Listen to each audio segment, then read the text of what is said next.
गंगा भागीरथी हंसाबाई विठ्ठल गाडगे या मातोश्रीचा अभिष्ट चिंतन सोहळा त्या निमित्ताने आपण या ठिकाणी जमलो आहोत. खरं तर वारकरी संप्रदायामध्ये आमच्या मित्रांनी मला एक मेसेज पाठवला होता. अगदी तो मावशीकडे पाहिल्यानंतर तो म्हणजे इथं गाऊन दाखवण्यासारखा आहे.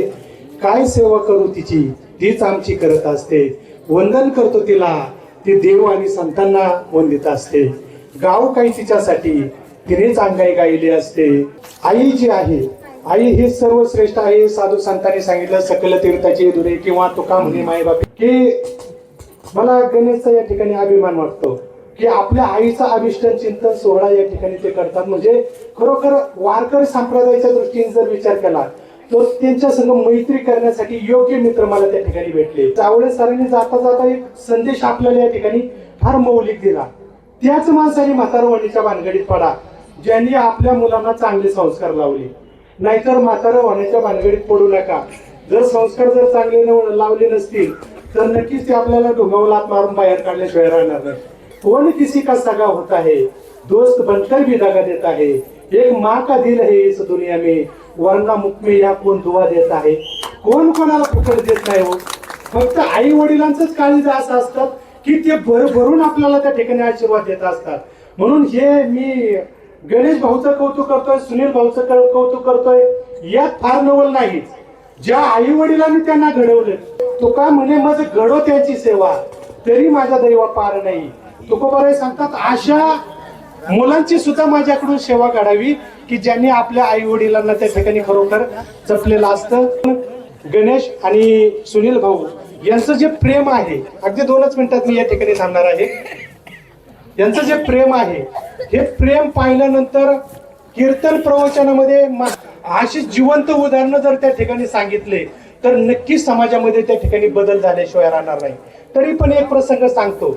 यांच्याकडे पाहिल्यानंतर तो निश्चितपणाने आपण आपल्या अगदी अंतःकरणावर कोरून ठेवावा असा प्रसंग आहे की ज्यावेळी प्रभू रामचंद्रांचा राज्याभिषेक होणार त्यावेळी प्रभू रामचंद्रांचा तो राज्याभिषेकाचा सोहळा चालू असताना प्रभू रामचंद्र अशी म्हणजे कोणाला तरी शोधत होते. त्यांची अशी नजर सगळीकडे अशी बिरबिर करत होते. पण त्या ठिकाणी त्यांना ते कोण दिसत नव्हतं. म्हणून त्यांनी हनुमंतरायांना जवळ बोलवलं आणि हनुमंतरायांना जवळ बोलवल्यानंतर हनुमंतरायांना विचारलं की भरत मला या ठिकाणी दिसत नाही, भरत कुठे? त्यावेळी हनुमंतरायांनी शोधायचा प्रयत्न केला तर भरत कुठंच नव्हते. पाठीमागे ती आपदागी म्हणजे ते छत्री सारखं असतं पा घुमट, ती आपदागी घेऊन पाठीमागे उभे होते, त्या ठिकाणी उभे होते. आणि हनुमंतराय पुन्हा प्रभू रामचंद्रांना सांगायला आले की भरत पाठीमागे उभा आहे, त्यांना पुढे बोलू का? त्यावेळी प्रभू रामचंद्रांनी सांगितलं अजिबात पुढे बोलू नका. म्हटले का? आतापर्यंत तुम्ही शोधत होते. नाही म्हटलं त्यांना बोलूच नका. त्यावेळी हनुमंतरायांनी विचारलं का बोलू नका? सगळे पुढे येतो पाठीमाग आहे. त्यावेळी प्रभू रामचंद्रांनी सांगितलं तो पाठीमाग आहे म्हणूनच मी राजा आहे.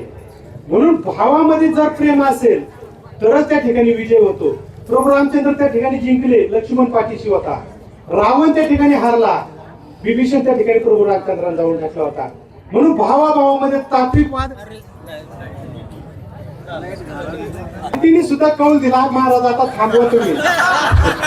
या ठिकाणी माऊली शेठ आलेले, माऊली शेठचं सुद्धा या ठिकाणी आपल्याला लाईटने परत सांगितलं महाराज तुम्ही बोला. म्हणून फार या ठिकाणी व्याख्यान लाभत नाही. परंतु माझा जो बर का माऊली शेठ कविता ताई या ठिकाणी माझ्या भगिनी आणि माझा जो ग्रुप आहे, माझा ग्रुपच असा आहे. चंद्रकांत जावळे गुरुजी, गणेश दादा, आदरणीय परेश घोडे, दत्ता घोडे गुरुजी, गोरक्षनाथ दाजी. आणि मित्र कसा असावा माऊली शेठ तुम्हाला एक प्रसंग सांगतो. एकदा जावळे सरांचा मोबाईल स्विच ऑफ लागला म्हणून त्यांच्या मुलांनी त्यांच्या घरी फोन नाही केला, माझ्या फोनवर फोन लावला की माझे पप्पा आता कोणाबरोबर असतील. म्हणजे एवढा विश्वास जर आपला असेल तर ती मैत्री सार्थक आहे. आदर्श मातोश्री आहे आदरणीय हौसाबाई विठ्ठल घोडे, विठ्ठल गाडगे. आमच्या मामाचं नाव विठ्ठल घोडे म्हणून पटकन ते विठ्ठल घोडे तोंडात येतं. आणि कधी कधी काय होतं महाराज, कधी कधी काय होतं ऐका, आम्ही संप्रदायामध्ये त्या ठिकाणी काम करत असतो. पण काम करत असताना कधी कधी एखादी गोष्ट खटकली की मी जरा थोडासा हायपर होतो. घोडे गुरुजी, दत्ता घोडे गुरुजी मला म्हणतात तो अचानक कसा काय हायपर होतो? त्यावेळी मी गुरुजींना सांगतो कधी कधी विठ्ठल बाबूराव माझ्या अंगात येतात म्हणून काय होतं आमचे मामा फार तापट होते म्हणून या ठिकाणी या मावशींना या ठिकाणी लक्ष शुभेच्छा देतो आणि थांबतो. रामकृष्ण हरी.